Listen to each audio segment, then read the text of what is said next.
It might be a little old and maybe a little rusty, but this 1950s Ford pickup has a lot of history. This pickup, I bought that in about 1976.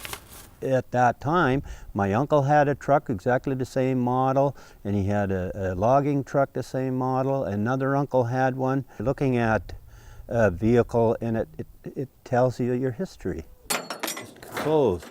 This classic truck is far removed from the modern machines people drive today. And so the hook would go in here. Not having the newer vehicles of today with the comfort and the smooth ride and It's 3-speed on the column. braking system and smooth steering and so on. We didn't have that back in those days, so you didn't know any different. But if you're behind the steering wheel and actually the driver on one of them, they really operate like an old Mack truck. But first of all, looking at the license plate, Despite their and charm, the A stood for agricultural. not everyone wants to own a classic vehicle.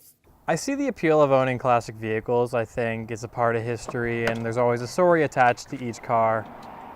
But at the same time, I don't think it's something that everyone should do because you miss out on modern features like touchscreen, satellite radio, heated seats, and all the safety features so that if I crash into a pole, I'm probably going to live.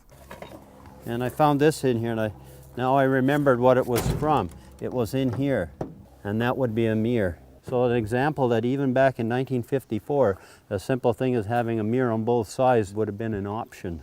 However old these vehicles may be, they still have meaning. Today you would call them old, but back at that time, those were vehicles of the norm.